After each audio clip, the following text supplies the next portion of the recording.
Let me ask you something. And this time, don't rush to answer. Don't answer with the story you've been telling everyone else. Don't answer with the version of yourself that's learned how to sound confident while feeling uncertain inside. Answer me from that quiet place within you, the place that speaks only when the world finally goes silent, the place that tells the truth late at night when distractions fade and you're left alone with your thoughts, because the question is simple, but the answer is uncomfortable. Why are you still here?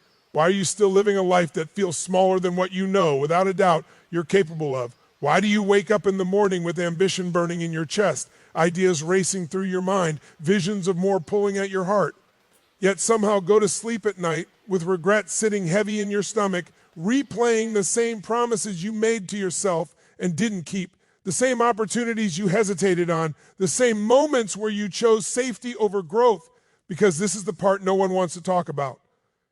You are not lazy, you are not broken, you are not unmotivated, and you are not lacking potential. You are conditioned, deeply conditioned, trained by repetition, reinforced by environment, rewarded for playing small and punished for standing out.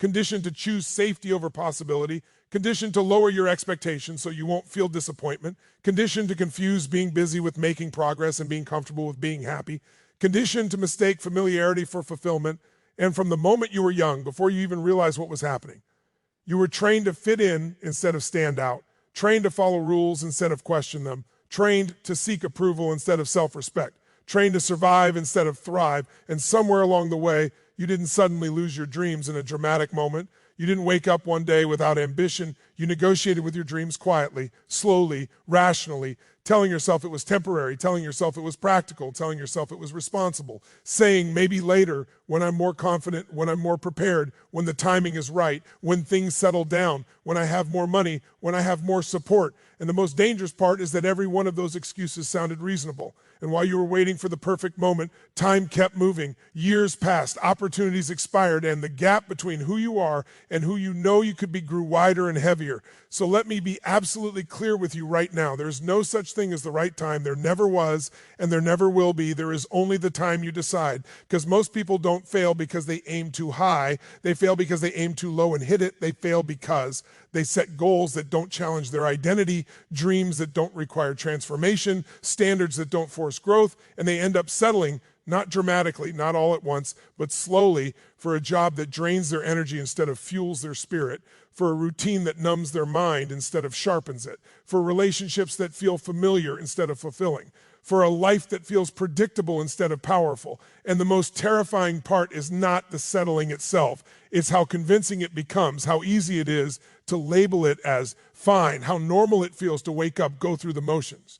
Distract yourself with noise and tell yourself this is just how life is, while deep down you feel the truth every time you scroll past someone who had the courage to live boldly, every time you see someone who decided to go all in while you hesitated, every time you imagine the life you could be living if fear wasn't making your decisions for you, every time your heart races at the thought of change and your mind immediately starts listing reasons why now isn't the time, why you're not ready yet, why it's risky, why it's unrealistic, and that tension you feel in your chest, that frustration that shows up when you're alone, that quiet anger you feel toward yourself that you try to drown out with distractions, that is not weakness, that is not negativity, that is not dissatisfaction for no reason. That is your potential screaming for expression, because here's the truth most people never fully understand. Confidence does not come before action. It never has and it never will. Confidence is a result, not a prerequisite. You don't wake up one day feeling confident and then decide to take the leap. You take the leap while feeling uncertain, afraid, and unprepared. And confidence is built on the other side of action. And every human being on this planet, without exception, is driven by two primary forces: the desire to gain pleasure and the desire to avoid pain. And right now, whether you like it or not, the pain of staying the same has not yet outweighed the pain of change. The pain of regret has not yet become greater than the pain of fear. So let me ask you the question that has the power to change everything, if you're honest enough to answer it. What is staying the same costing you, not someday, not in theory, but right now, because it's costing you time you'll never get back?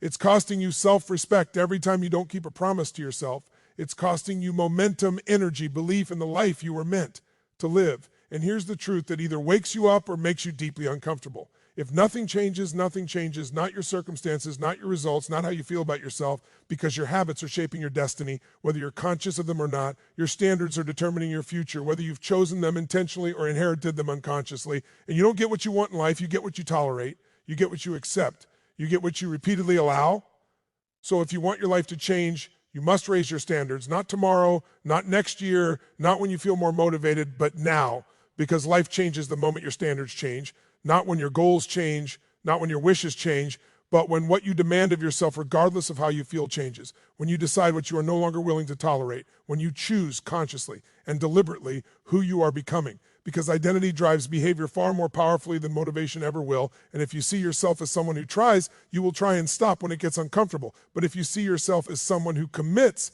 you will find a way when obstacles appear. And once you eliminate alternatives, once you stop giving yourself an escape route, once you burn the boats behind you and decide that quitting is no longer an option, that comfort is no longer your highest priority. That growth is the price you're willing to pay.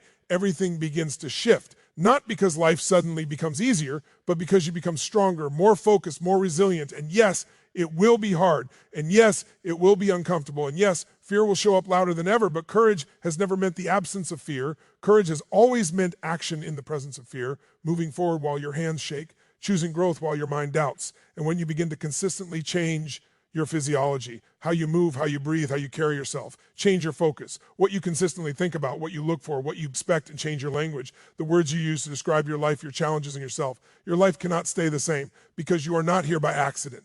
You were not born just to survive, pay bills, and repeat the same year over and over again.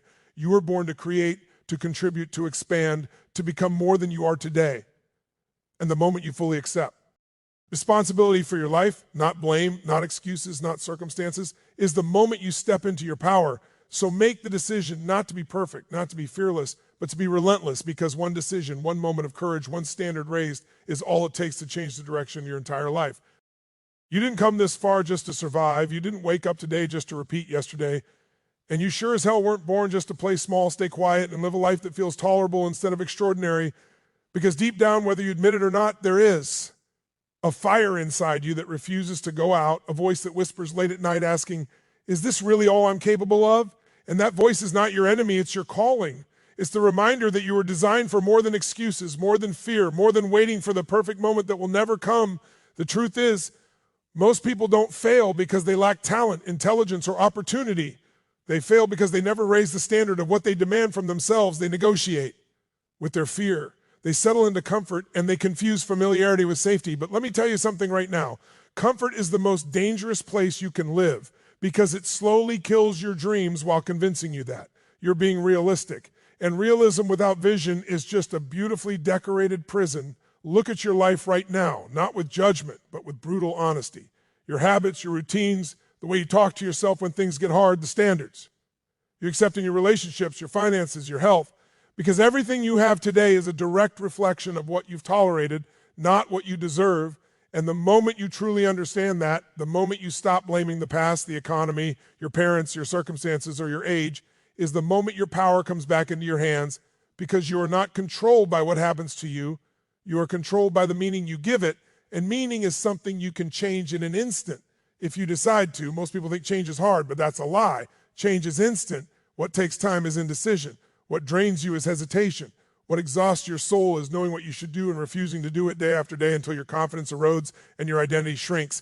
Because every time you break a promise to yourself, you teach your nervous system that your word doesn't matter. And every time you keep a promise, no matter how small, you rebuild the muscle of certainty, and certainty is the foundation of momentum. Understand this, your life is not shaped by what you want, it's shaped by what you do consistently. Especially when you don't feel like it, especially when no one is watching, especially when quitting would be easier than pushing forward, because motivation is not something you wait for. It's something you generate through action, and action comes from decision, not mood. If you're waiting to feel ready, confident, or fearless, you'll be waiting for the rest of your life, because courage is not the absence of fear, it's the decision that something else matters more than fear. And right now, what should matter more is the fact that time is moving whether you move or not. Days are passing whether you grow or not. And one day you will look back at this moment and realize it was either the turning point where you decided to rise, or just another excuse-filled chapter you wish you could rewrite. Hear me clearly, you don't need a new life. You need a new identity, because behavior follows identity, and identity follows the story you tell yourself about who you are, what you're capable of, and what you're willing to endure. And if the story you're telling yourself is that you're tired, unlucky, behind, or broken, your nervous system will do everything it can to prove that story right. But If you change the story, if you decide that you are the kind of person who finishes what they start, who does what's hard now so life can be easy later, who refuses to let temporary emotions dictate permanent decisions, then everything begins to shift. Not magically, but mechanically, because your focus changes, your energy changes, your physiology NGEs.